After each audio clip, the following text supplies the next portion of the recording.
Good evening, everybody. A very good evening to all of you. बच्चों, we are live on Planet Gate संकल्प Gate 2022 batch. Okay और आज बेटा आपके लिए लेके आए हैं नेटवर्क का सबसे पहला एलिमेंट दैट इज रेजिस्टेंस.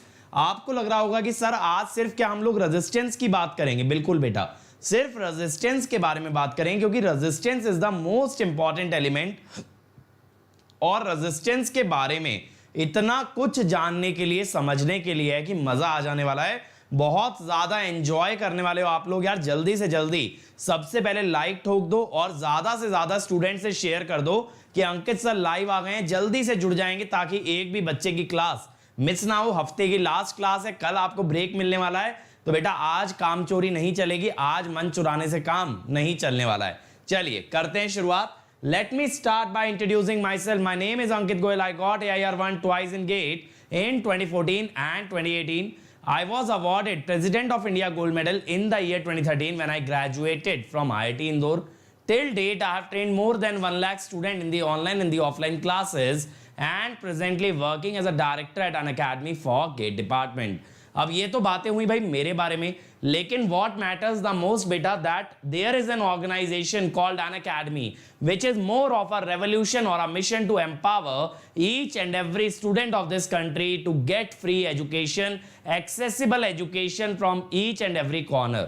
तो बेटा जो बच्चा आज की डेट में ये सोचता है कि मैं नहीं निकाल पाऊंगा, मेरे पास रिसोर्सेज नहीं है, उस बच्चे के साथ खड़ा है अनअकैडमी सारे फ्री रिसोर्सेज लेके YouTube पे भी और अनअकैडमी ऐप पे भी. तो अनअकैडमी ऐप आप लोग डाउनलोड कर सकते हो ऐप स्टोर और प्ले स्टोर से बेटा, और वहां से कोई भी फ्री रिसोर्स को एक्सेस कर सकते हो simply by using the code Ankit ESE. और जो बच्चे अनअकैडमी आना चाहते हैं उनको मैं ये बता दूं बेटा, कल होने वाला है महा scholarship test at 11 AM on Unacademy app. तो जल्दी से रजिस्टर कर जाओ using the code Ankit ESE so that आप स्कॉलरशिप टेस्ट का हिस्सा बन पाए. Other than that my friends, देखो मेरी सारी स्पेशल क्लास आपको एक जगह मिल जाती हैं tinyurl.com/ankit ESE. और अभी मैं आप लोगों के लिए स्पेशल में बहुत एक स्पेशल सीरीज प्लान कर रहा हूं जिसमें आपको मजा आ जाने वाला है, बहुत ज्यादा फील आने वाला है. ऐसा हम लोग प्लान कर रहे हैं ताकि आपको ज्यादा से ज्यादा बेनिफिट मिले. ठीक है, इज दैट क्लियर?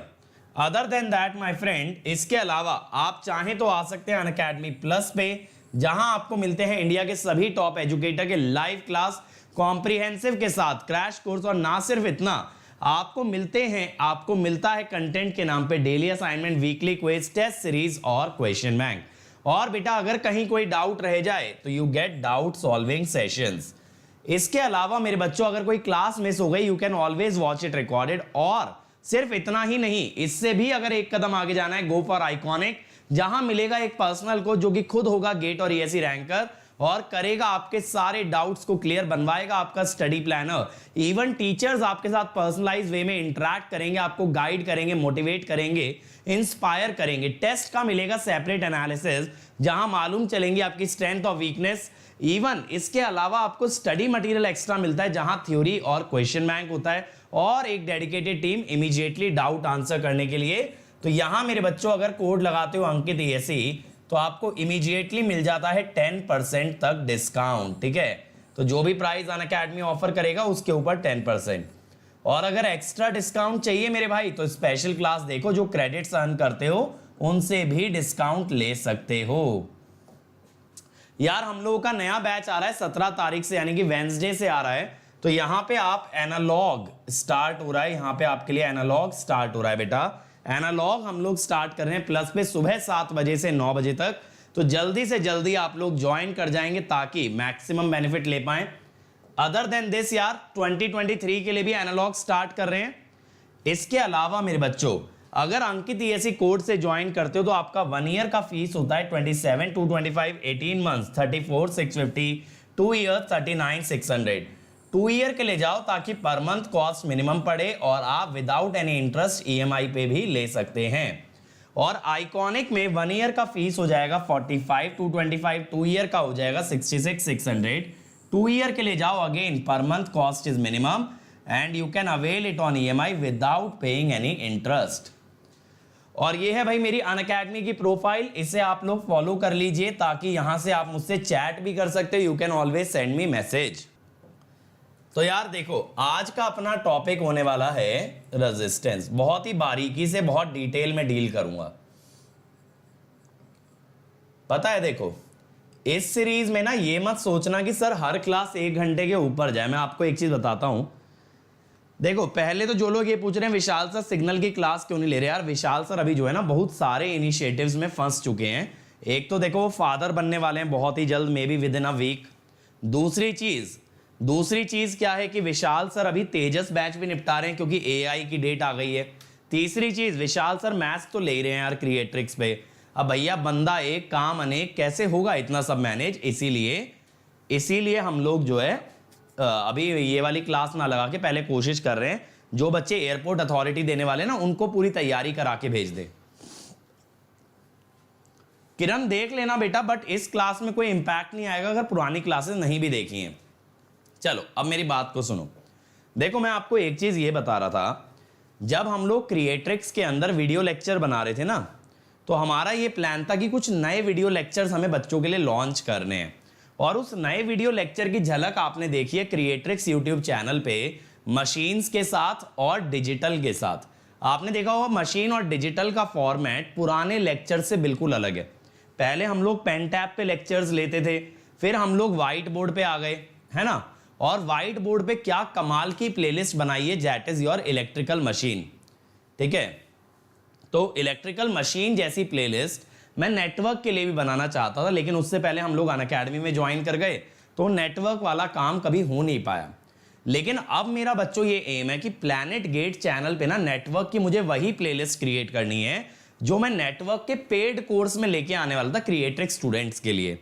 तो मैं पहले क्या है ना, ये जो मशीन के लेक्चर है बेटा ये पेड कोर्स में थे, उसकी फीस 35,000 थी जो आपको फ्री ऑफ कॉस्ट मिले हैं। डिजिटल के जो लेक्चर्स हैं वो पेड कोर्स के थे, वो भी आपको फ्री ऑफ कॉस्ट दिए गए हैं। सिमिलर तरह की प्लेलिस्ट मैं बनाना चाहता हूं for the case of network analysis.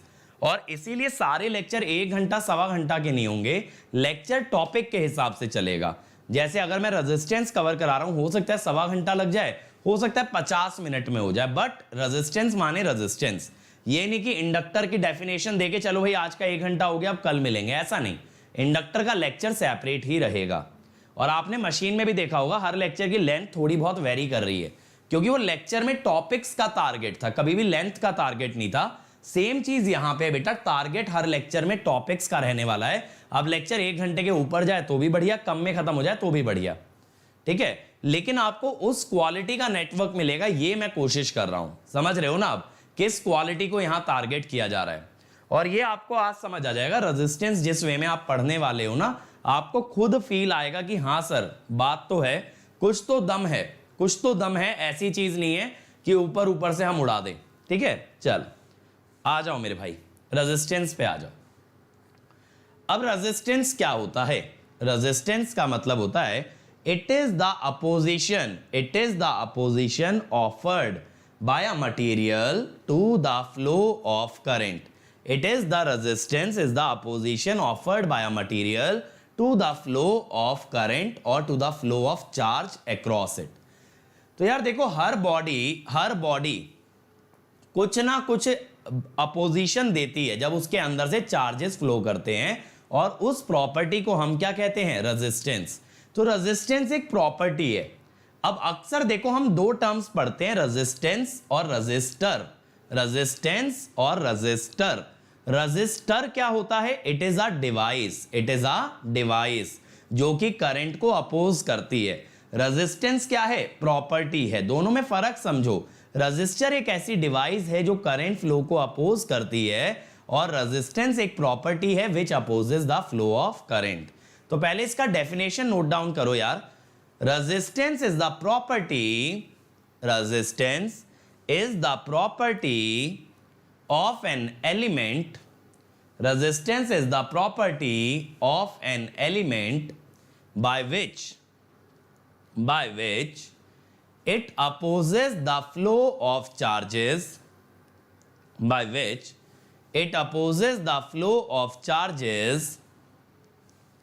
or the flow of current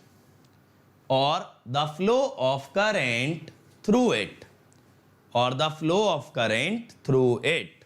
ठीक है, रेजिस्टेंस एक ऐसी प्रॉपर्टी है जिससे कि चार्जेस के फ्लो को अपोजिशन मिलता है। मेरी बात समझ में आई? नेक्स्ट पॉइंट लिखना, register is a device, register is a device specifically constructed in order to obstruct the flow of current through it। अब देखो ये जो रेजिस्टेंस होता है यार, इसकी जो यूनिट है, इसकी यूनिट होती है ओम्स। ओम्स एक साइंटिस्ट थे, ओम एक साइंटिस्ट थे, तो इसकी यूनिट होती है ओम्स। ठीक है, ओम वॉज अ साइंटिस्ट जिन्होंने रेजिस्टेंस का कॉन्सेप्ट दिया by means of Ohm's law. अब मेरे बच्चों हम बात करते हैं पहले ओम्स लॉ की, और फिर मैं बताऊंगा ये रेजिस्टेंस आया क्यों। तो देखो ओम्स लॉ क्या होता है। Ohm's law is a law given by a scientist by the name Ohm. Sir ये ओम्स लॉ चीज क्या है? ओम्स लॉ में क्या बोला गया कि अगर कभी एक एलिमेंट के अक्रॉस, एक कंडक्टर के अक्रॉस आप एक पोटेंशियल डिफरेंस लगाओ, मैंने पोटेंशियल डिफरेंस का डेफिनेशन आपको बहुत डिटेल में दिया था, the work done per unit charge in moving a charge from one point to another is called as potential difference. तो ये पोटेंशियल डिफरेंस जब आप एक बैटरी की मदद से किसी मटेरियल के अक्रॉस लगाते हो, then the current in that material is called और is proportional to the voltage applied across it. देखो जैसे मैं आपको पहले ड्रॉ करके दिखाता हूं, लिखवा दूंगा, पहले समझ लो मेरे भाई, लिखवा मैं आपको सब दूंगा। जैसे मान लो ये मेरे पास एक मटेरियल है, ठीक है, इसके अक्रॉस मेरे बच्चों में क्या करता हूं, मैं ना एक बैटरी लगाता हूं जिसका वोल्टेज है V। अब इस बैटरी की मदद से ना इसके अंदर एक करंट का फ्लो सेटअप होता है, करंट इज I। अब ओम्स लॉ ने क्या कहा, ये जो करंट इस मटेरियल में फ्लो करेगा that will be proportional to the voltage. बात समझ में आ रही है? तो that is basically the Ohm's law. तो पहले डायग्राम ड्रॉ करो, फिर मैं इसका स्टेटमेंट लिखवाता हूं और फिर इसके बारे में और ज्यादा डिटेल में बात करेंगे। तो लिखो एक बार, ये डायग्राम ड्रॉ कर लो भाई, ठीक है। तो मैं उम्मीद करता हूं सब लोगों ने डायग्राम बना लिया होगा भाई। डायग्राम बनाया? देखो अब एक पॉइंट लिखना, अब एक पॉइंट लिखो। whenever any potential difference is applied across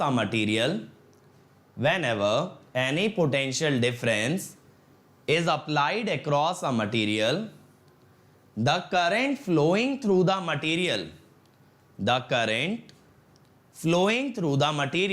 whenever any potential difference is applied across a material, then current flowing through the material is proportional to the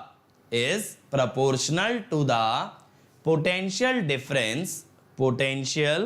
difference applied across its ends, is proportional to the potential difference applied across its ends। ठीक है। अब देखो बेटा, बड़े बड़े teacher network के ना यहां गलती करते हैं बेसिक ओम्स लॉ में। ये डेफिनेशन मैंने 12th की टेक्स्ट बुक से ली है, किसी इंजीनियरिंग की किताब से नहीं।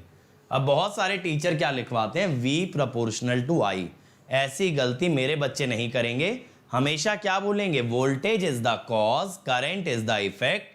तो effect can depend on cause, लेकिन बेटा कॉज कभी इफेक्ट पे डिपेंड नहीं कर सकता, समझ रहे हो ना।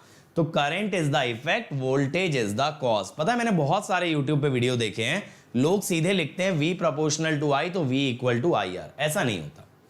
अब इन्होंने क्या बोला भाई कि i is equal to v by R, तो इन्होंने बोला ये जो 1 बाय आर है ना, this is your proportionality constant, this is your proportionality constant. देखो मैंने बोला है, जैसा मेरा प्रॉमिस है यार, एकदम बेसिक से कवर करेंगे। यहां पे R कहलाता है मेरे भाई रेजिस्टेंस, R कहलाता है रेजिस्टेंस, और 1 बाय आर को कहते हैं G, यानी कि कंडक्टेंस। क्या कहते हैं? कंडक्टेंस। ठीक है, तो ये हमारा ओम्स लॉ आता है, ये हमारा ओम्स लॉ आता है कि भाई I is equal to V by R, I is equal to V by R. ठीक है, current is proportional to voltage by resistance. अब इसके अंदर जैसा अभिनव ने पॉइंट आउट किया, एक पॉइंट और हमें ऐड करना चाहिए, that point is eight constant temperature. तो एक पॉइंट और लिखना, एक पॉइंट और लिखो यहां तक नोट डाउन करने के बाद। Ohm's law is valid, Ohm's law is valid at constant temperature, Ohm's law is valid at constant temperature. बात समझ में आई? Ohm's law is valid at constant temperature. ठीक है, अभी आऊंगा मैं टेम्परेचर डिपेंडेंस पे भी आऊंगा बेटा, कि रेजिस्टेंस कैसे टेम्परेचर पे डिपेंड करता है, बट स्टेप बाय स्टेप चलते हैं। अब हमें ये समझ आ गया यार, इतना समझ आने के बाद क्या होता है ना, ओम्स लॉ के कुछ और भी फॉर्म्स होती हैं।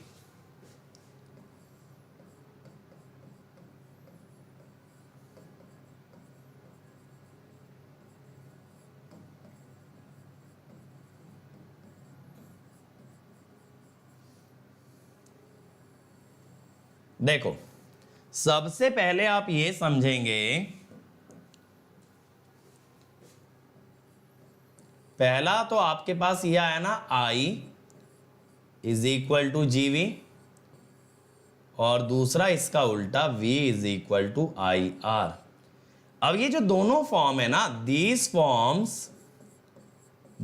Forms are applicable, these forms are applicable when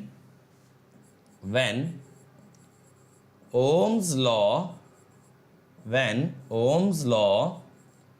is applied across a material, when Ohm's law is applied across a material। ठीक है, जब एक मटेरियल पे अप्लाई करते हो तब ये फॉर्म्स अप्लाई होती हैं। प्रथमेश में अभी आऊंगा बेटा कि कंडक्टर पे ही ओम्स लॉ एप्लीकेबल है क्या? ऐसा नहीं है, हर तरह के मटेरियल पे एप्लीकेबल होता है। Resistance is always taken as the ratio of voltage and current. आते हैं, अभी उस पे भी आते हैं। ठीक है, अब बेटा इसके बाद क्या होता है, एक फॉर्म होती है कि करंट डेंसिटी मेरे हिसाब से मेरे सभी बच्चे समझते होंगे, current per unit area is proportional to electric field, current density is proportional to electric field. तो यहां पे हम ये बोलते हैं J प्रोपोर्शनल टू E, तो J को लिखते हैं सिग्मा E। अब ये क्या होता है J equal to sigma E? ये कहलाता है point form of Ohm's law. क्या कहलाता है भाई? Point form of Ohm's law. ठीक है, अब इसमें और दूसरे लॉ में क्या फर्क है भाई? इसके अंदर और दूसरे लॉ में क्या फर्क है? देखो, मैंने पहले वाला लॉ बोला भाई किसी मटेरियल के अक्रॉस लगता है, ठीक है, पूरा मटेरियल चाहिए होता है। और ये जो पॉइंट फॉर्म वाला लॉ है ना, ये क्या कहता है कि यहां पे मान लो आपने क्रॉस सेक्शन लिया, अब यहां पे बेटा जो आपकी करंट डेंसिटी डिफाइंड है that will be proportional to the electric field. तो ये ध्यान रखना, ये दोनों वेक्टर क्वांटिटी हैं और this law can be applied at any point, inside the material। ठीक है भाई, ये किसी पॉइंट पे लगाया जाएगा मेरे भाई, और ये V equal to I R वाला जो लॉ है ना, ये पूरा मटेरियल के अक्रॉस लगाया जाएगा, ये पूरे मटेरियल के अक्रॉस लगाया जाएगा। बात क्लियर हुई भाई? क्या फर्क है दोनों में? इधर एक चीज और देखना, ये वेक्टर क्वांटिटीज हैं। अब सर ये सिग्मा क्या है? सिग्मा जो प्रोपोर्शनैलिटी कांस्टेंट है इसे कहते हैं conductivity. Sigma is the proportionality constant जिसे कहा जाता है कंडक्टिविटी। क्या कहा जाता है इसको? कंडक्टिविटी। ठीक है, इसकी यूनिट होती है ओम मीटर, सॉरी ओम मीटर नहीं, ये रेजिस्टिविटी की होती है। तो हम ऐसे लिखते हैं, रेजिस्टिविटी होती है रो इज द रेजिस्टिविटी और इसकी यूनिट होती है ओम मीटर। ठीक है, तो रो जो होता है ना, दिस इज 1/सिग्मा, रो इज एक्चुअली 1/सिग्मा। तो कंडक्टिविटी की यूनिट क्या होगी फिर इस हिसाब से? Ohm inverse metre inverse, ohm inverse metre inverse. ठीक है, इतनी बात समझ में आई? अब आपके माइंड में एक क्वेश्चन ये होगा, सर ये दोनों लॉज आपस में कैसे रिलेटेड हैं? ये दोनों लॉज आपस में कैसे रिलेटेड हैं, इस पे भी बात करते हैं। मेरे हिसाब से आप लोगों ने यहां तक लिख ही लिया होगा। अब देखो, जैसे कि अगर हम एक मटेरियल लें, ठीक है, इसके अंदर मेरे बच्चों अगर एक इलेक्ट्रिक फील्ड एग्जिस्ट करती है E,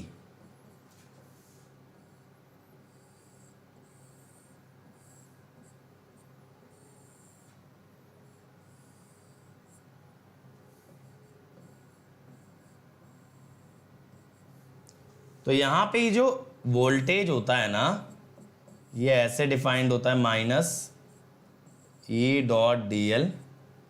तो voltage is nothing but E into length. तो E is equal to V/L। E क्या हो गया? V/L हो गया। E क्या हो गया मेरे भाई? V/L हो गया। अब यहां पे जो करंट डेंसिटी डिफाइंड है, देखो करंट डेंसिटी क्या होती है? Current density is nothing but current per unit area. क्या होती है मेरे भाई? Current per unit area. यानी इसकी जो यूनिट होती है ना, वो एम्पियर पर मीटर स्क्वायर होती है। क्या होती है? Ampere per metre square. तो J इक्वल टू I/A। अब जो आपने ओम्स लॉ निकाला है भाई, जो आपने पॉइंट फॉर्म वाला ओम्स लॉ लिखा है, ओम्स लॉ में आप क्या लिखोगे? आपने लिखा था J is equal to sigma E। ठीक है, अब J की जगह बेटा आपने लिखा I/A is equal to sigma into voltage by length. अब यहां से क्या हो गया? I is equal to sigma A/L into V, या फिर V equal to I into L/सिग्मा A। अब 1/सिग्मा तो रो होता है भाई, अभी मैंने बताया, रो L/A, और ये होता है V इक्वल टू IR। तो यहां से रेजिस्टेंस का रिलेशन हमको मिल गया। The resistance R is nothing but rho L/A। ठीक है, रेजिस्टेंस क्या है, रो एल बाय ए।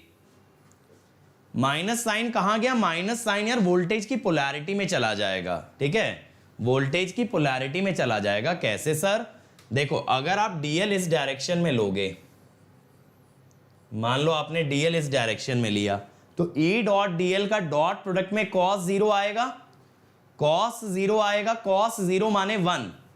लेकिन बेटा जब आप प्लस से माइनस जा रहे हो तो वोल्टेज में भी क्या लिखोगे, माइनस वी, वोल्टेज में भी क्या लिखोगे, माइनस वी। तो जब आप माइनस वी लिखोगे और यहां भी एक माइनस होगा तो minus minus will get cancelled, चमक गया, minus minus will get cancelled. ये बात क्लियर हो गई भाई, ये बात क्लियर हो गई। चलो पर्पल सिंह मेरे भाई, एक चीज है ना, अगर आपको नॉलेज नहीं आएगी और बेसिक्स आपके स्ट्रांग नहीं होंगे तो उसके ऊपर बिल्डिंग कैसे खड़ी करोगे। पहले तो फाउंडेशन स्ट्रांग होना चाहिए ना, और जब तक फाउंडेशन स्ट्रांग नहीं होगा we can't work with better subjects. हम मशीन्स के बारे में कैसे बात कर लें, हम पावर सिस्टम के बारे में कैसे बात कर लें, जब तक कि नेटवर्क पे अपना कमांड नहीं है। And network is not only about solving problems, it's about realising what is the very basic foundation stone of engineering, ठीक है। नेटवर्क पढ़ने के मैं हमेशा बच्चों को बोलता हूं दो तरीके होते हैं, एक सिर्फ और सिर्फ न्यूमेरिकल अप्रोच लेके चलो, जहां आपको क्वेश्चन बनाना तो आ गया बट अंदर से ना दिल से फील नहीं होता कि क्वांटिटी क्या है।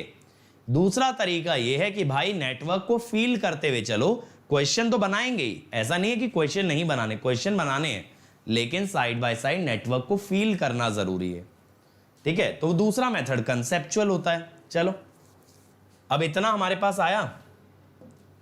अब मैं ये कहता हूं यार एक बार ना ये रेजिस्टेंस का डिस्क्रिप्शन भी लिख ही लेते हैं,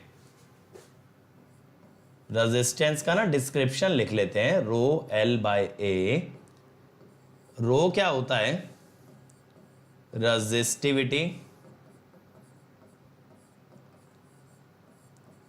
ओम मीटर में, ए क्या होता है, एरिया ऑफ क्रॉस सेक्शन। और इस कोर्स में ना मेरा टारगेट उन बच्चों तक पहुंचना है जिन्होंने भले ही 12th में अच्छा ना किया हो but still they should be able to understand network. अब ये क्रॉस सेक्शन का मतलब ये होता है area perpendicular to current flow, area perpendicular to current flow, ठीक है। एल होता है लेंथ ऑफ मटेरियल, ठीक है, लेंथ ऑफ मटेरियल, ठीक है। प्रथमेश मैंने लिखवाया तो था पॉइंट फॉर्म का मतलब अभी, चलो मैं लिखवा देता हूं फिर भी दोबारा से, एक बार लिख लो, शायद मैंने बोला था लिखवाया नहीं था मैंने, देखो वैसे लिखा तो था शायद से यार, देखो ये लिखा तो है पॉइंट फॉर्म का मतलब it can be applied at any point inside the material. EMT में भी डिफरेंशियल का मतलब नहीं होता।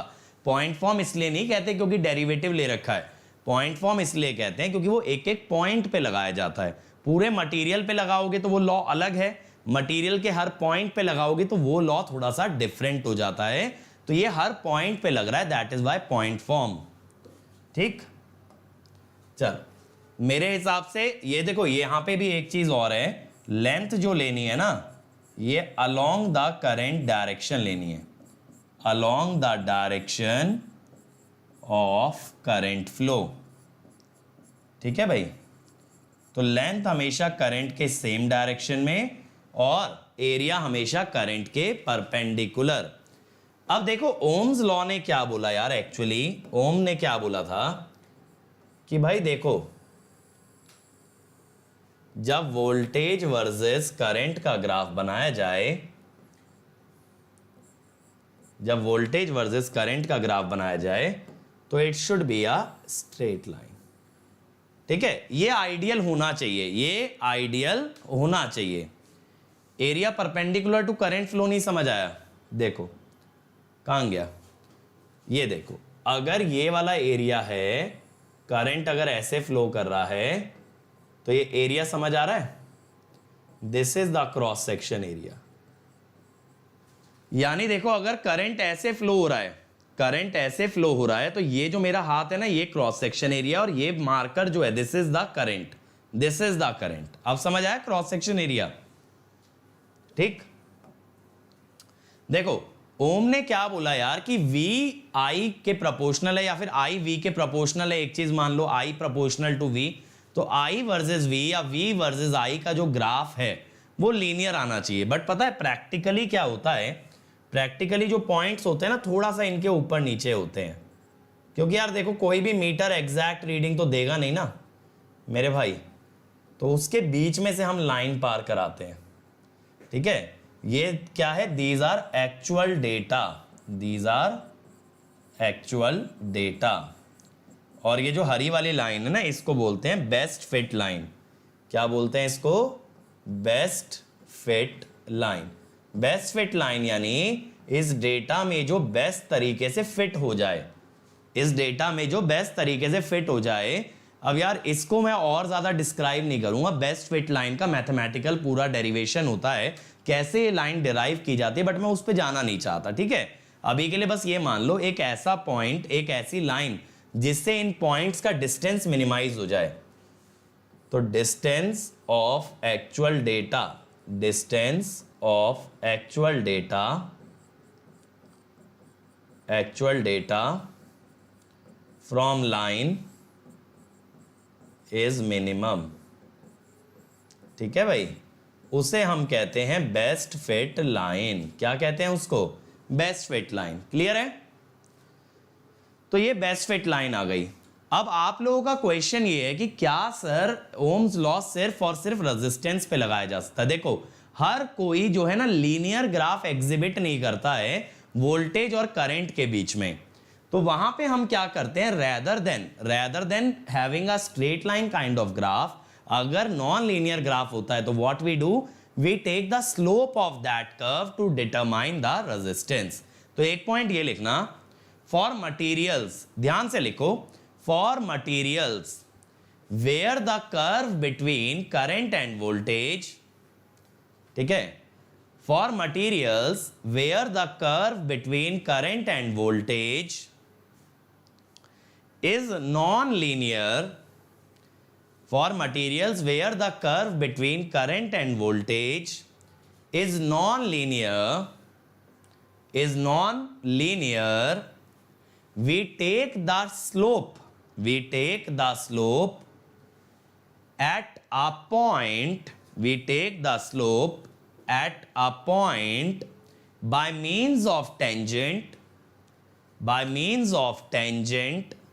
we take the slope at a point by means of tangent to determine the resistance, to determine the resistance। तो मैं example दिखाता हूं आपको यार, क्या होता है। देखो कई बार यहां पे ना जो मटेरियल जैसे मेटल ऑक्साइड होते हैं, मेटल ऑक्साइड, ये जो मेटल ऑक्साइड होते हैं ना, ये नॉन लीनियर रेजिस्टर्स होते हैं, नॉन लीनियर रजिस्टर।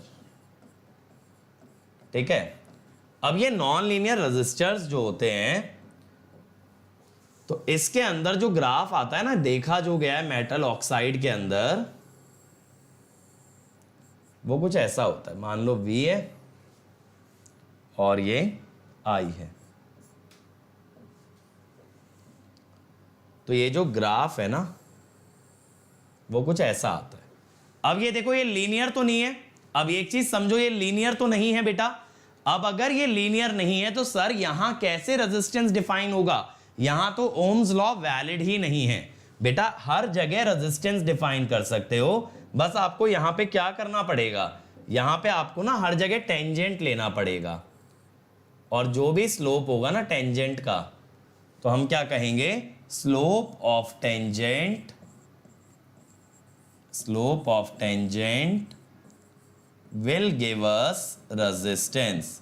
तो आप एक चीज अगर देखोगे यहां पे, as current increases, स्लोप तो आप समझते हो ना यार, tan थीटा।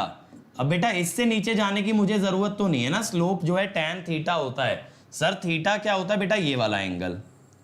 आप ये देखो, ये जो एंगल है ये धीरे धीरे कम होता जा रहा है, मानते हो मेरी बात? तो स्लोप अगर कम होता जा रहा है, स्लोप कम होता जा रहा है क्योंकि थीटा कम हो रहा है, तो हम ये कह सकते हैं रेजिस्टेंस कम हो रहा है, रेजिस्टेंस कम हो रहा है। ऐसे डिवाइसेस को कहते हैं वेरिस्टर। क्या कहते हैं? वेरिस्टर। वेरिस्टर का मतलब वेरिएबल रेजिस्टर। वेरिस्टर का मतलब वेरिएबल रेजिस्टर। समझ में आया? Variable resistor. ठीक है सुमित, तो हमने ओम्स लॉ में ये तो बोला ही था ना बेटा कि टेम्परेचर कांस्टेंट मानेंगे, या ये कह सकते हो physical condition should remain constant, should remain constant. चमका भाई, ये बात चमकी। तो एक पॉइंट ये लिखना, resistance, resistance can be defined, resistance can be defined for any equipment. Resistance can be defined for any equipment whether or not it follows Ohm's law. Resistance can be defined for any equipment whether or not it follows Ohm's law. Whether or not it follows Ohm's law. Rahul बेटा rheostat अलग चीज है। Rheostat क्या है? Rheostat के अंदर हम resistance खुद वेरी कराते हैं, वो एक सेपरेट चीज है ऑल टुगेदर। ठीक है, एकदम एक सेपरेट चीज है। बात मेरी क्लियर हो गई? अब सर बात ये आती है, चलो यहां तक तो हमको समझ आया। अब मैं ना आपको एक एग्जाम्पल कराता हूं। कितनी सारी चीजें यार बताने के लिए, माइंड में इस समय जो है ना इतने सारे कॉन्सेप्ट्स की आपस में लड़ाई चल रही है, और मैं ये फिगर आउट कर रहा हूं कि तुमको क्या पहले बताऊं और क्या बाद में। पता है क्या होता है टीचिंग में ना, सबसे बड़ा चैलेंज बेटा ये है, पता हमको बहुत सारी चीजें, मुझे लिटरली इतना कुछ पता है जो तुम्हें बताना है, बट क्या है ना वो एकदम एक सिस्टमैटिक वे में तुम तक जाना चाहिए। ऐसे ही अफरा तफरी में अगर मैं बताने लग जाऊंगा तुम्हें कुछ समझ नहीं आएगा, भले ही तुम्हें लगेगा कि सर ने कितनी नॉलेज दे दी, लेकिन तुम उसको पकड़ नहीं पाओगे। तो चलो एक एग्जाम्पल मैं कराता हूं, एक छोटा सा एग्जाम्पल, ठीक है, जो आगे काम भी आता है। मान लो ये एक हॉलो सिलेंडर है जिसका इंटरनल रेडियस है small R, capital radius, outer radius है कैपिटल आर। ठीक है, अब देखो इसमें मान लो करंट बेटा ऐसे फ्लो करता है। करंट कैसे फ्लो कर रहा है? रेडियली। ठीक है, assume current flows radially outwards। ठीक है, मुझे ये जानना है कि इसका रेजिस्टेंस क्या होगा। ठीक है, मुझे क्या जानना है? What will be the resistance of such a device. अब देखो यहां वो लॉजिक लगाना पड़ेगा बेटा, यहां वो लॉजिक आपको लगाना पड़ेगा कि करंट की डायरेक्शन में लिया जाता है लेंथ, और करंट के परपेंडिकुलर लेते हैं एरिया। तो देखो एक्चुअल में आपको मैं दिखा रहा हूं ये कैसे बनेगा, देखते चलो। ये एग्जांपल मैं खुद ही करा रहा हूं, आपको सॉल्व करने की जरूरत नहीं है, आपको समझने की जरूरत है। देखो कुछ इस टाइप का सिस्टम है हमारे पास। ठीक, अब बेटा एक चीज समझो, अगर कोई करंट रेडियली आउटवर्ड्स जा रहा है ऐसे, ठीक है, कोई करंट ऐसे जा रहा है,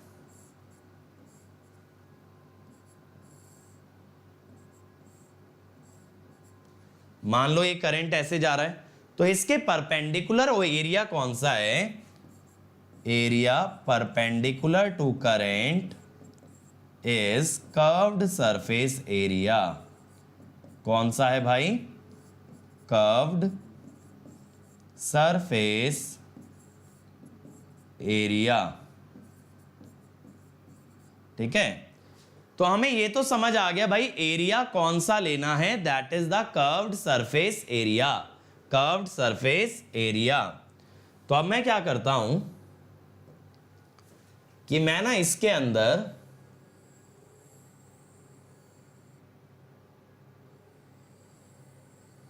या चलो डायग्राम प्रॉपर बना लें।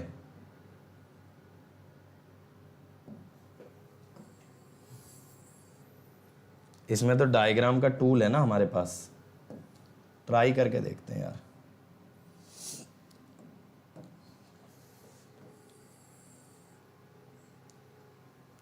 ठीक,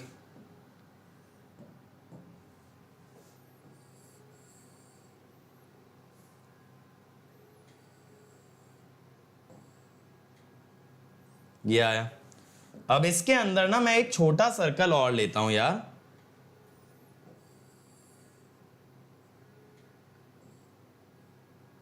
ठीक है, और एक और सर्कल बनाते हैं।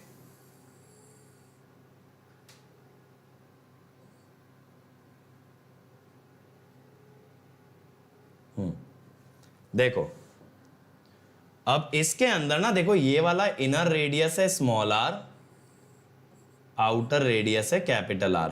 ठीक, अब इसके अंदर मैंने एक्स रेडियस का एक dx विड्थ का फिलामेंट ले लिया। ठीक है, एक्स रेडियस और dx विड्थ का एक फिलामेंट ले लिया आपके लिए। अब मैं ये कह रहा हूं मेरे भाई, जब करंट इसे क्रॉस करता है ऐसे, तो करंट की दिशा में लेंथ कितनी पड़ी? लेंथ तो यही पड़ी ना करंट की डायरेक्शन में, यानी कि dx। तो मैं यहां पे ये कहता हूं dr is rho dx by a। अब सर एरिया क्या लें? Area A must be perpendicular to current.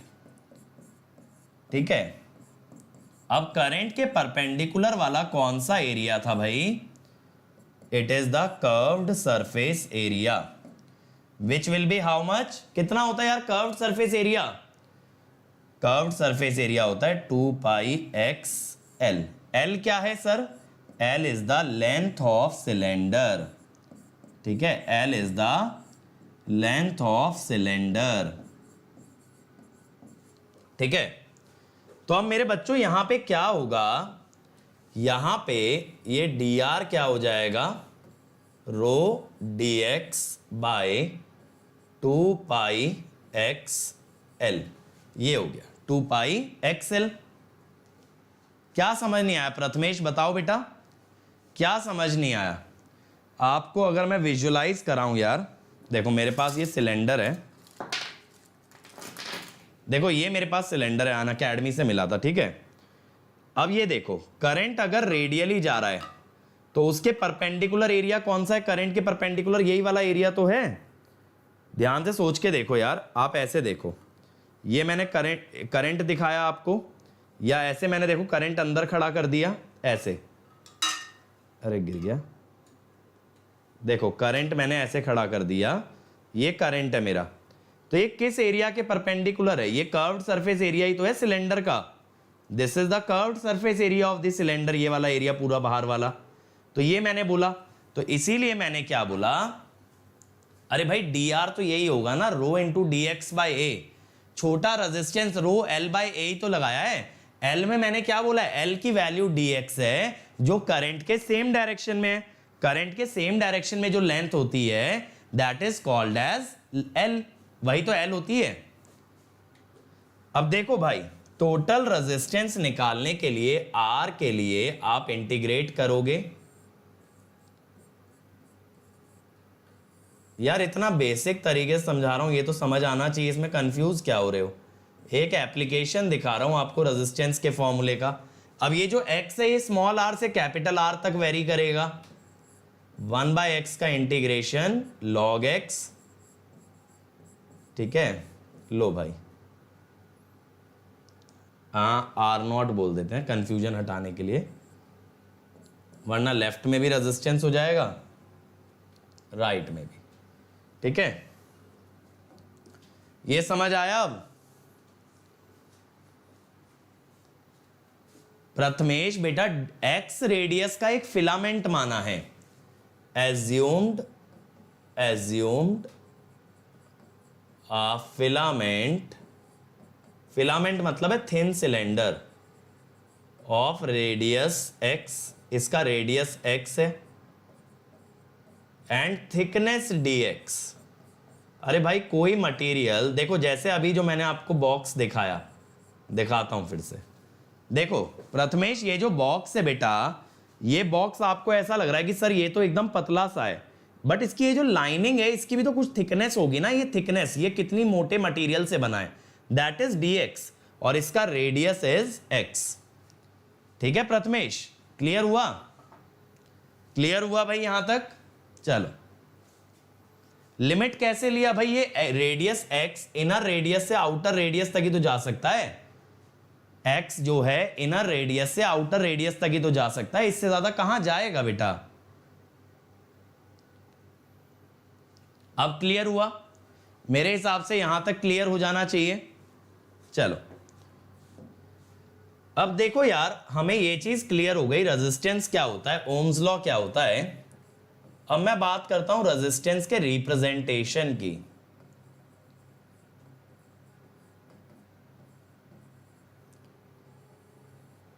Resistance को रिप्रेजेंट कैसे करते हैं भाई?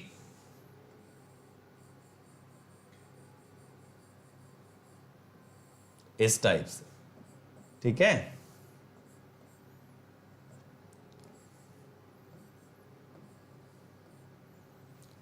तो रेजिस्टेंस को ऐसे रिप्रेजेंट करते हैं हम लोग। अब इसके अंदर समझ आ गया ना आप सबको? ज्योतिर्मयी को वापस देखना पड़ेगा, चलो एक बार रिपीट कर लेना यार, इतना टफ नहीं था। अरे दीपांकर बेटा, मैंने जो एक फिलामेंट एज्यूम किया था, देखो दीपांकर, मुझे रेजिस्टेंस ये पूरे मटेरियल का चाहिए, मुझे रेजिस्टेंस बेटा इसका चाहिए, इतने मटेरियल का, ये समझो, मुझे रेजिस्टेंस इतने मटेरियल का चाहिए। तो मैंने एक छोटा सा फिलामेंट मान लिया जिसका थिकनेस था dx, और बाद में पूरा इंटीग्रेट कर लिया भाई। ऐसे सोचो ना, जैसे 11th 12th में आप डिस्क को कैसे लेते थे, पतली पतली रिंग में डिवाइड कर देते थे डिस्क को। सेम वे में एक बड़े सिलेंडर को मैंने पतले पतले सिलेंडर्स में डिवाइड कर लिया।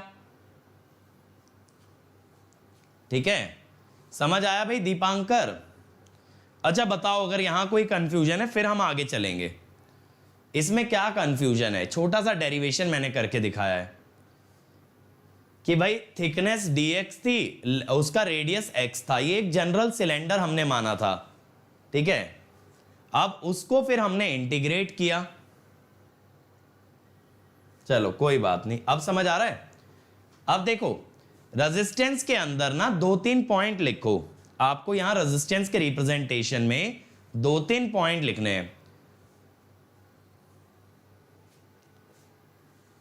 बिल्कुल, that's elemental ring.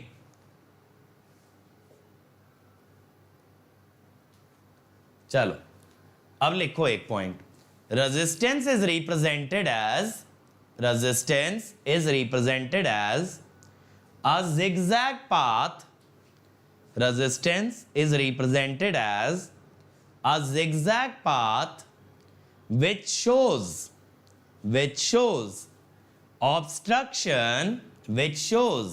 obstruction in the flow of charges, in the flow of charges or current, in the flow of charges or current।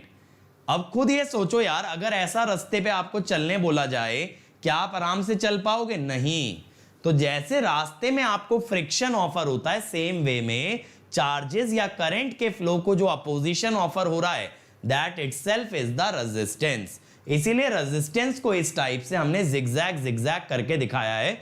हम यहां पे ये समझाना चाहते हैं कि resistance is the hindrance in the flow of charges.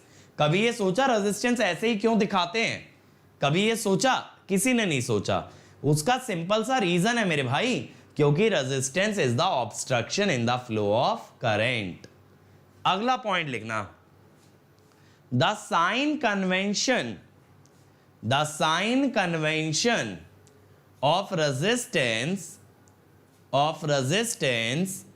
is such that current flows into the positive terminal. The sign convention of resistance is such that current flows into the positive terminal so that resistance absorbs power,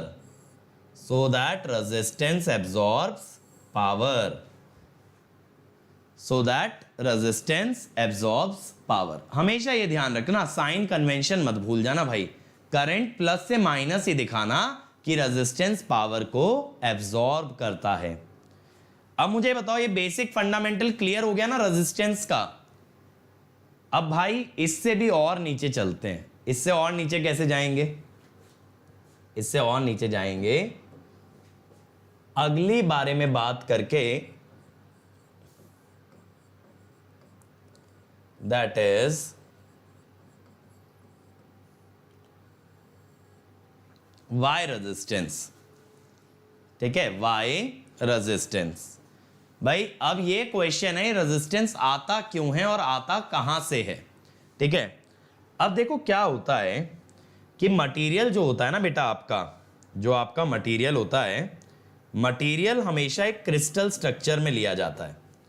material कैसा होता है? एक crystal structure type से होता है।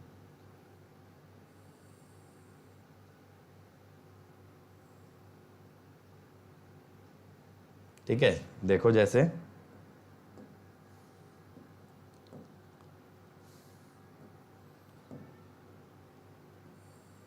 Crystal तो मेरे हिसाब से आप सब लोग समझते होंगे।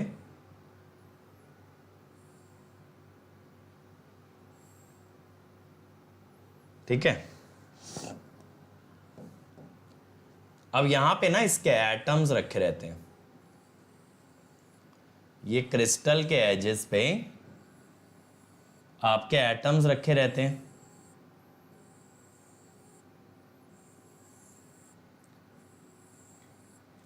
अब क्या होता है, ये क्या है हमारे जो मैंने सर्कल बनाए हैं, दीज आर एटम्स। अब बेटा क्या होता है, जो भी कंडक्टिंग मटेरियल होते हैं उनके एटम बहुत ही जल्द अपने इलेक्ट्रॉन को लीव कर देते हैं। For conducting material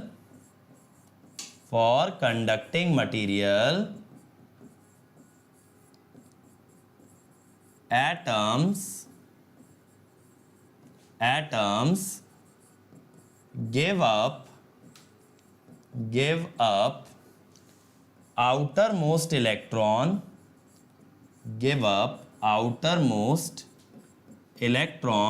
to become positively charged ions,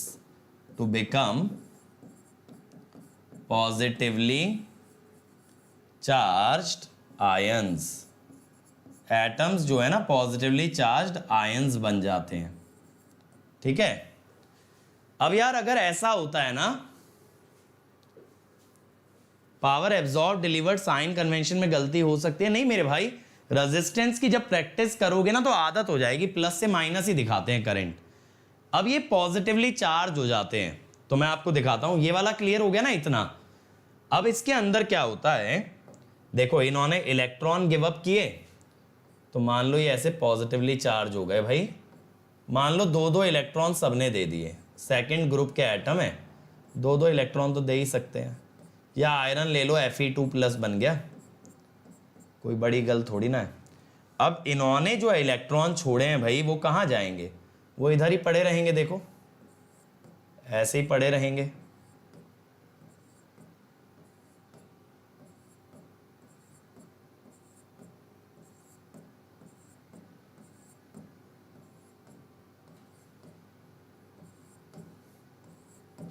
ऐसे ये इलेक्ट्रॉन हो गए। ठीक है, चारों तरफ क्या पड़े हुए हैं? आपके इलेक्ट्रॉन्स पड़े हुए हैं, क्योंकि इन्होंने, इन एटम्स ने इलेक्ट्रॉन्स को गिव अप करके ये पॉजिटिवली चार्ज हो चुके हैं। तो मेरे भाई पहले ये डायग्राम ड्रॉ कर लो, फिर एक दो पॉइंट लिखवाता हूं। सर आप जबरदस्त पढ़ते हैं बेटा, पढ़े हुए तो अब तो काफी टाइम हो गया, जब रैंक आई थी जब कभी पढ़े थे। जबरदस्त पढ़ाते हैं बोलते तो भी मतलब बनता। मजा आ रहा है ना, फील आ रहा है नेटवर्क का भाई, कि नेटवर्क भी कंसेप्चुअल सब्जेक्ट हो सकता है अगर ढंग से पढ़ा जाए। चलो अब एक पॉइंट लिखना, ये डायग्राम मेरे हिसाब से आप लोगों ने बना लिया होगा कि भाई due to temperature, thank you बेटा हेमंत, आपने अगर इतनी मेहनत की लेक्चर्स के साथ, अब बेटा अगली साल फोड़ के आना है, इन 58 मार्क्स को ना 85 90 बनाना है। अब सुनो, ड्यू टू टेम्परेचर लिखते चलो, due to temperature the positively charge ion, due to temperature the positively charge ions, the positively charge ions oscillate or vibrate about their position, oscillate or vibrate about their position। ठीक है,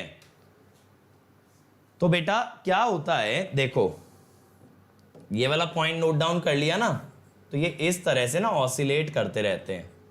भाई कहाँ जाएंगे, crystal को छोड़ के तो वहीं घूम लेते हैं, है ना, कहते हैं भाई कहीं दूर तो जा नहीं सकते, तो ऐसे ही ऊपर नीचे होते रहते हैं, ऐसे up down up down up down, जैसे छोटे बच्चे होते हैं ना इधर उधर भागते रहते हैं वैसे ही। अब बेटा ये जब ऊपर नीचे वाइब्रेट करते रहते हैं तो क्या होता है, जब कोई इलेक्ट्रॉन पास करने की कोशिश करता है, देखो अब मैं ना एक मटेरियल बना लेता हूं,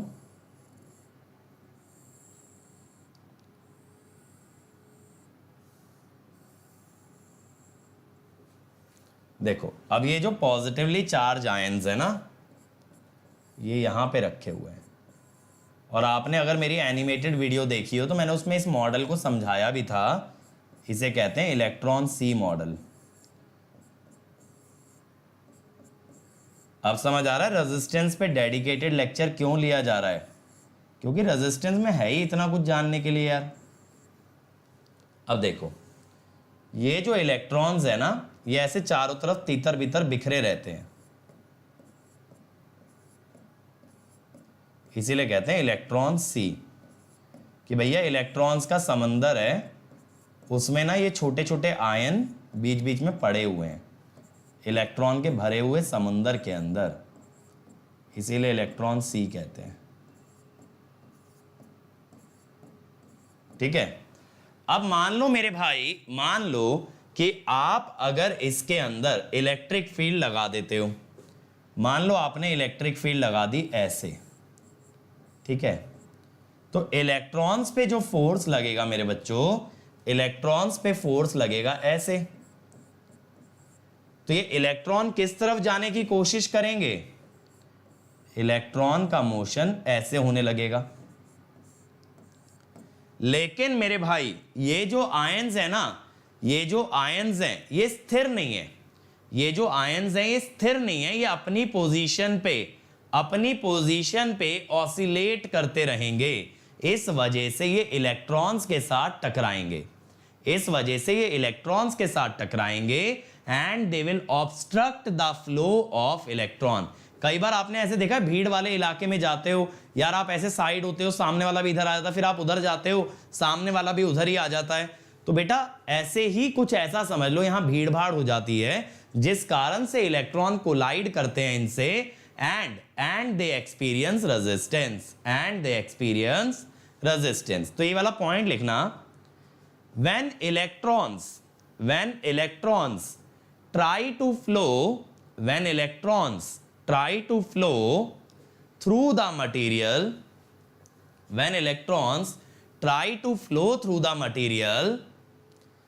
then ions which are vibrating at their own position,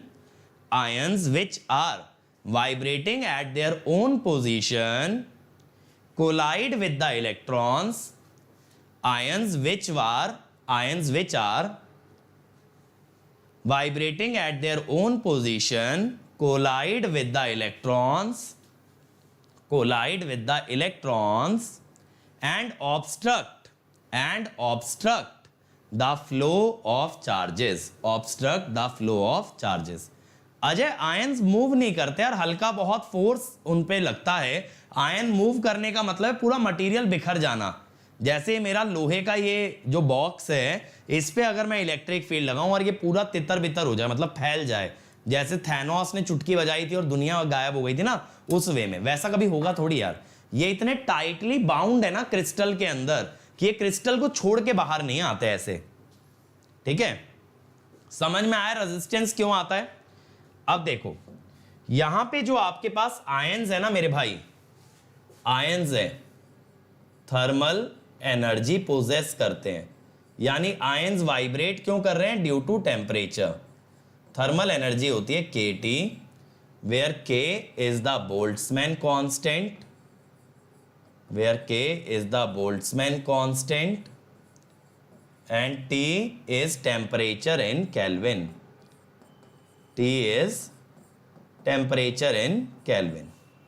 तो हम कहते हैं अगर टेम्परेचर हाई होगा, higher the temperature more will be oscillation, more will be oscillation, hence more collision. यानी जो आपकी थर्मल एनर्जी है ना, उस कारण से ये ऑसिलेट करते हैं भाई, hence more collision and more resistance, and more resistance. ठीक है,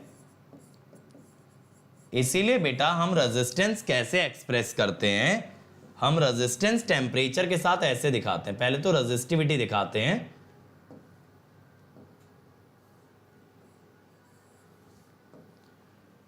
रो equal to rho naught 1 plus alpha delta T.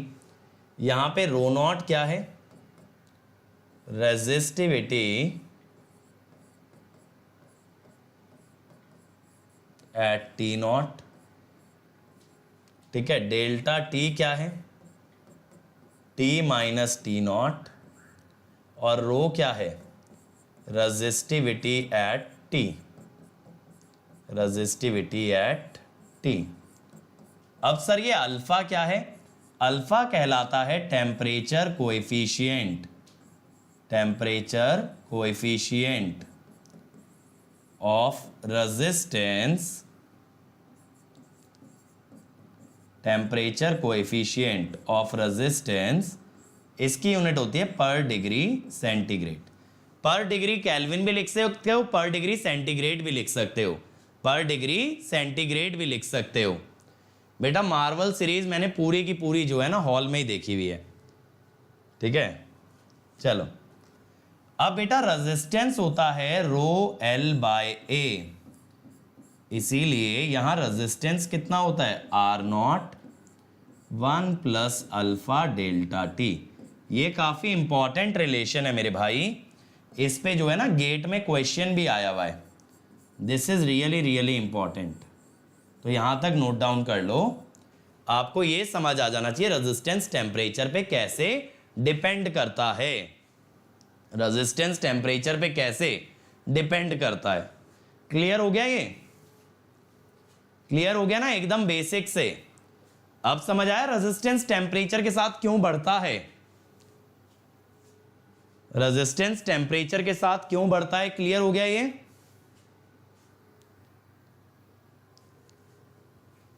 ठीक है, चल आगे चलते हैं यार।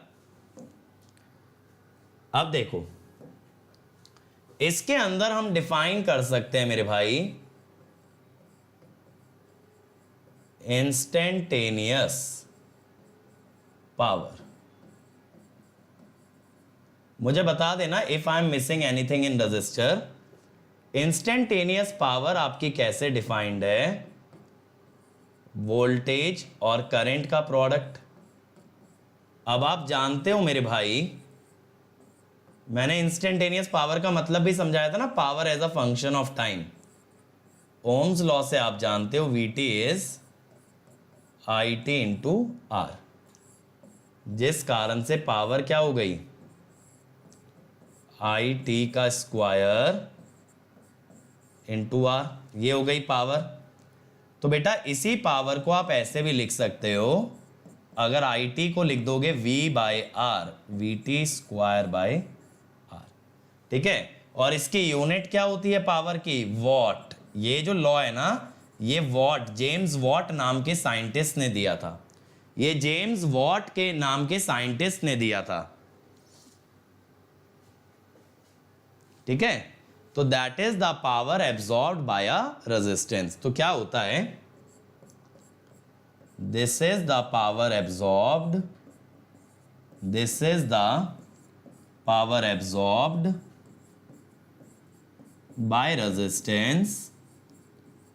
by resistance which gets converted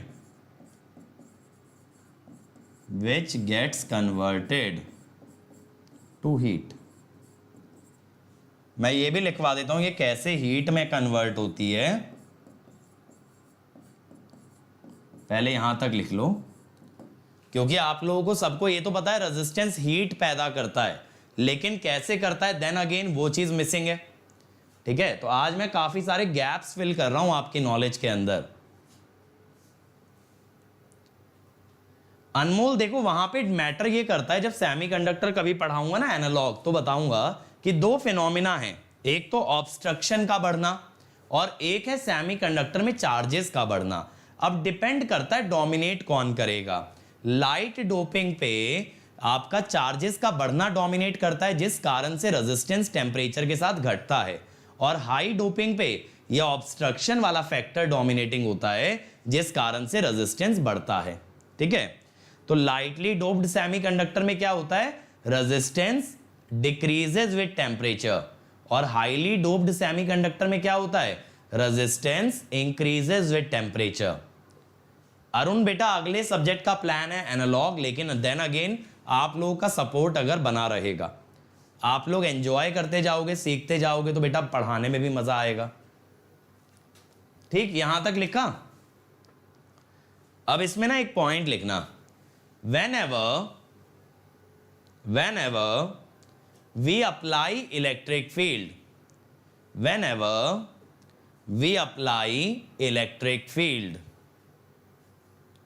then electrons are accelerated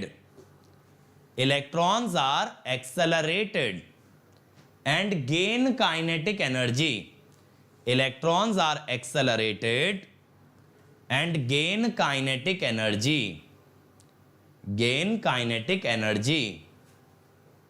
ठीक है। now full stop लगा के लिखना, now when they collide with atom,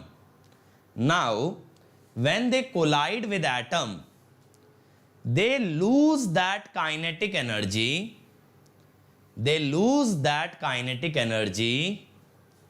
and it gets converted to heat, समझ गए? तो हीट बेटा डायरेक्टली नहीं बनती करंट से, हीट बनती है काइनेटिक एनर्जी, जो कि कोलिजन के बाद बन जाती है हीट, ठीक है। पहले इलेक्ट्रिक फील्ड से काइनेटिक एनर्जी कोलिजन के बाद बनेगी हीट। चल अब इसके बाद देखो, अगर आप एनर्जी निकालना चाहते हो, एनर्जी एब्जॉर्ब्ड, अब ये एनर्जी कैसे निकालते हैं मेरे भाई? एनर्जी निकाली जाती है इंटीग्रेशन पीटी डीटी। अब बेटा ये आपके ऊपर है क्या टाइम लिमिट्स आप रखना चाहते हो, that will always depend on the question, कितने से कितने टाइम इंटरवल के बीच आप एनर्जी निकालना चाहते हो। और फैजल बेटा उतना डिटेल में नहीं जा रहे कि अब मैं पूरा का पूरा रेजिस्टेंस का रिलैक्सेशन टाइम वगैरह लेके डिराइव कराऊं, वो पूरा मटेरियल वाला पार्ट हो जाएगा, उतना नहीं घुसते हैं अभी के लिए, इतना काफी है रो एल बाई, ठीक है।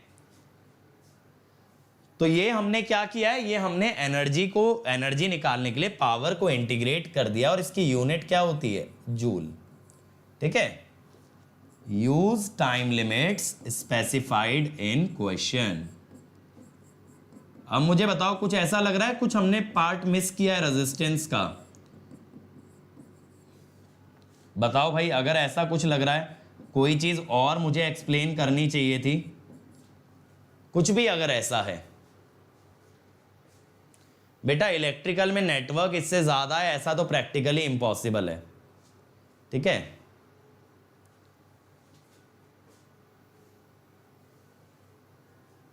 सुमित देखो, सीरीज सर्किट जब लेते हैं ना तो करंट के थ्रू जाते हैं, और जब शंट सर्किट लेते हैं पैरेलल तो वोल्टेज के थ्रू जाते हैं।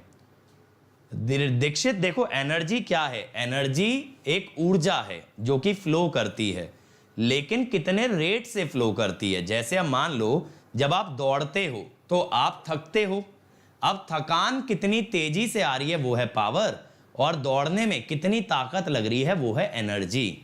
तो एनर्जी ऊर्जा है, ताकत है, लेकिन कितने रेट से वो चेंज होती है, दैट इज पावर। बिल्कुल अनमोल, नंबर ऑफ टर्न्स अगर बढ़ाओगे किसी कॉइल के तो ऑब्वियसली उसकी लेंथ भी बढ़ेगी भाई। ज्यादा टर्न्स का मतलब ज्यादा लेंथ, ज्यादा लेंथ का मतलब ज्यादा रेजिस्टेंस, ठीक है। ज्यादा अगर वायर को लपेटोगे तो वायर भी तो ज्यादा खर्चा होगी, सोच के देखो ना, ज्यादा बार लपेटने के लिए वायर भी ज्यादा चाहिए। रोहित बेटा, बल्ब वगैरह सब करेंगे, क्यों चिंता कर रहे हो? बल्ब, सीरीज, पैरेलल, हर चीज करेंगे। तो आप मुझे बस याद दिला देना, जब मैं आपको कनेक्शंस वाला पार्ट पढ़ाऊंगा ना, वहां पे बल्ब वाला कॉन्सेप्ट करा दूंगा, कनेक्शन वाला होगा, ठीक है। कनेक्शंस इन अ नेटवर्क के नाम का लेक्चर लूंगा। अभी सिर्फ रेजिस्टेंस की बात कर रहा हूं, सीरीज पैरेलल की कर ही नहीं रहा, अभी समझ भी नहीं पाओगे। अमर बेटा, एनालॉग मैं ले तो लूंगा, लेकिन उसके लिए आप लोगों का सपोर्ट लगेगा और कुछ नहीं है, ठीक है। चलो, इतना क्लियर हो गया भाई, यहां तक सबको क्लियर है। तो इसके आगे कल बात करेंगे। मैं आपके लिए कुछ क्वेश्चंस भी लाया था मेरे भाई, मैं आप लोगों के लिए कुछ क्वेश्चंस भी लाया था, लेकिन ये कल कराऊंगा, ठीक है। अब देखो यार, कल सुबह 11 बजे आपका होने वाला है सबसे बड़ा स्कॉलरशिप टेस्ट। तो जल्दी से सब लोग अनअकैडमी ऐप पे रजिस्टर कर लो। अंकित ESE कोड से कल 11 बजे होगा 1.8 CR तक की स्कॉलरशिप का टेस्ट। नेगेटिव रेजिस्टेंस होता है रोहन जबकि स्लोप नेगेटिव हो जाए VI कर्व का, तो उसे कहते हैं नेगेटिव रेजिस्टेंस। अच्छा, टॉलरेंस वाला रह गया, चलो नेक्स्ट क्लास में याद दिला देना, मैं कलर कोडिंग करा दूंगा, ठीक है। कलर कोडिंग मैं नेक्स्ट क्लास में करा दूंगा। अब देखो, अंकित ESE कोड से आपका 1 ईयर का फीस बेटा हो जाएगा 27,225, 18 months 34,650 and 2 years will be 39,600। 2 year के लिए जाओ, per month cost is minimum and you can avail it on EMI without paying any interest, ठीक है। अब इसके बाद देखो, अंकित ESE से आइकॉनिक 1 ईयर का फीस होगा 45,225, 2 year 66,600। 2 ईयर के लिए जाओ, again per month cost is minimum and you can avail it on EMI on debit card. आपके पास क्रेडिट कार्ड नहीं है तब भी आप ले सकते हो, ठीक है। और बेटा ये है मेरा अनअकैडमी ID @Ankit2047, तो मुझे फॉलो कर लो और यहां से मुझे मैसेजेस भी कर सकते हो। और ये है मेरा टेलीग्राम चैनल जहां आपको क्रिएट्रिक्स चैनल के नोट्स मिल जाते हैं, ठीक है। मेधा बेटा वो R0 कर लेना लिमिट में, अभी करा देता हूं, ठीक है। So thank you everyone, like share subscribe ठोक देना यार। ये लिमिट में ना R0 कर लेना, जो मेधा का डाउट है। कहां गया? ये रहा बेटा, ये लिमिट में यहां पे ना R0 आएगा। R0 is the outer radius, ठीक है। ये R0 है, देखो ये R0 है, यहां पे भी मैंने R0 दिखाया। R0 is the radius, R is the resistance, ठीक है। चलो ठीक है भाई, अब मंडे मिलेंगे, मंडे सेम टाइम मिलेंगे और इसके क्वेश्चंस हम लोग देखेंगे। और इसके अलावा बेटा हम लोग क्या करेंगे, इंडक्टेंस वाले टॉपिक को कवर करेंगे। और आप लोग मुझे रिमाइंड करोगे कलर कोडिंग बताने के लिए, तो कलर कोडिंग भी हम लोग मंडे कवर करेंगे, ठीक है, नेक्स्ट लेक्चर में। Thank you.